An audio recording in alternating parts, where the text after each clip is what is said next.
Hello.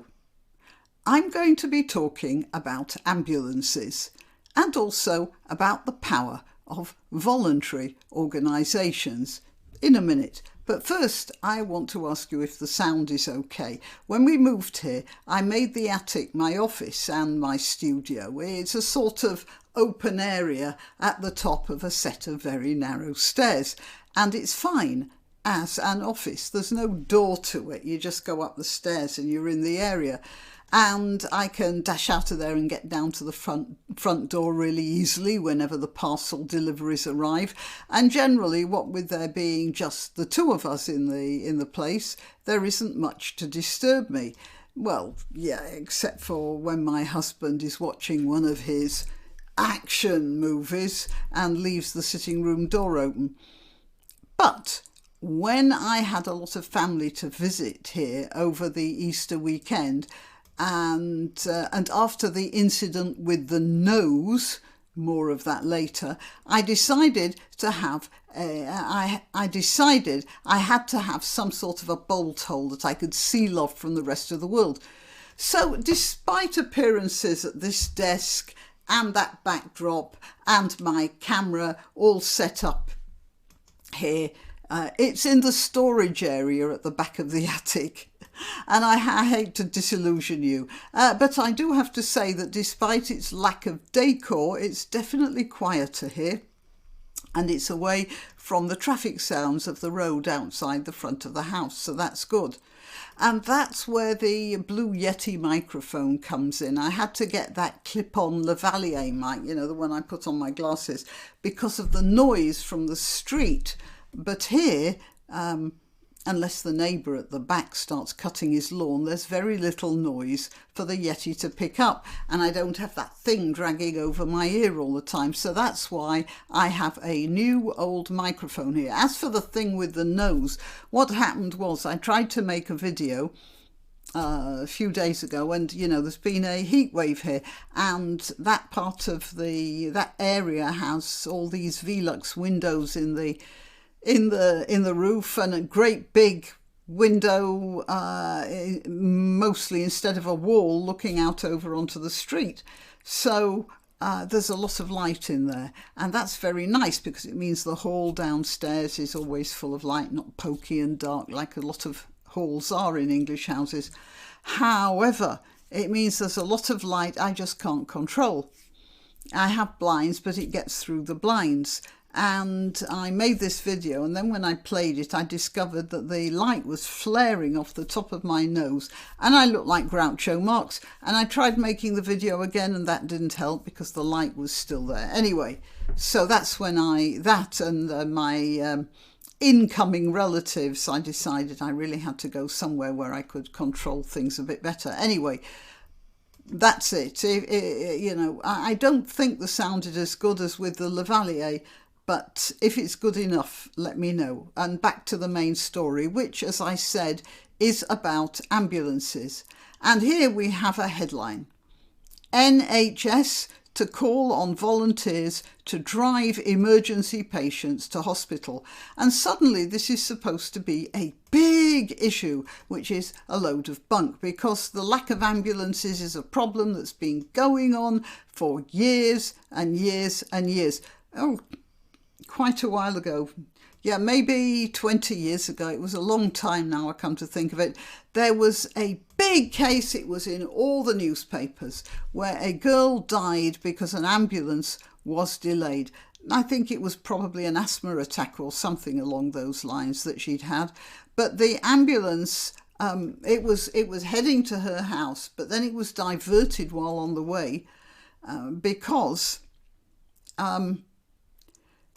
it was told there was an emergency in another part of town, and it shot off to deal with that, only to find that someone had rung for an ambulance because they had a headache and wanted an aspirin. You see, in the UK, ambulances are free. So idiots, ignorant fools, and us just plain old lazy stinkers take advantage of that. That's not an argument for charging people for ambulances, by the way. I understand in America you can bankrupt yourself just getting to the hospital in such a conveyance. But it is, I am recognising that there are a lot of people in the world who are well prepared to take advantage of the resources of others. And that guy or the girl who wanted an aspirin is one of them. So back to the ambulances. After that incident, there was a lot of soul searching and agonising about the lack of ambulances. But what got done? Well, nothing, because there will never be enough ambulances. And apart from that, the state cannot do everything. And that's the problem. You know, in the old Soviet Union, there were no charities. Not only were there no charities, they were actually illegal. Because why would you want a charity if the state is taking care of everything? Of course, it doesn't. It can't. And a lot of people in Russia went without the help that they might have got from the sort of charities we have here in the UK. And no doubt it's the same in every other country in Northern Europe, Southern Europe too, actually. So now the ambulance service is acknowledging that there are situations when a high-tech van filled with plasma packs and blood pressure monitors and oxygen tanks, and sometimes the ordinary citizen with a car might be able to take over. And that brings me to the subject of volunteering. There are many voluntary organisations in Britain. I think the British are probably among the most generous in the world. But even so, there's a lot of underused manpower in this country, and that's well known as well. And then I had an idea when I saw that item about the voluntary ambulance service. The idea is that we should have a registry of volunteers. First of all, I want to make the point that when people involve themselves in voluntary organisations, they're not only doing good for the communities or the individuals that they are helping in some way, but they also help to build the society as well. By doing these little things, they are improving social cohesion. So the government should be encouraging people to involve themselves in that way. It's good for the whole of society. And unfortunately, all the groups, and there were many which used to be led by the church, have atrophied.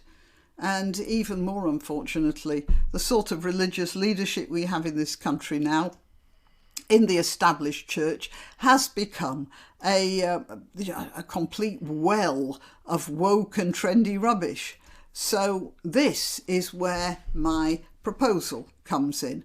How about a sort of Airbnb for charity work? Is anyone interested in creating a programme for that? For instance, I could put my name down to say I have a car and I'm free on Mondays. And then if there was some sort of Airbnb or sorting house for people to register with, then if they find that some blind person needs a lift to a social group on a Monday, or some pensioner needs the shopping done, then my name would pop up on the have car, will travel on Mondays category, and they could call on me.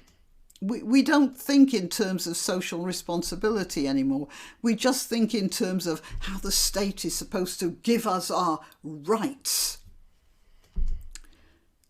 Perhaps we should start thinking about ways we can get out of that mindset.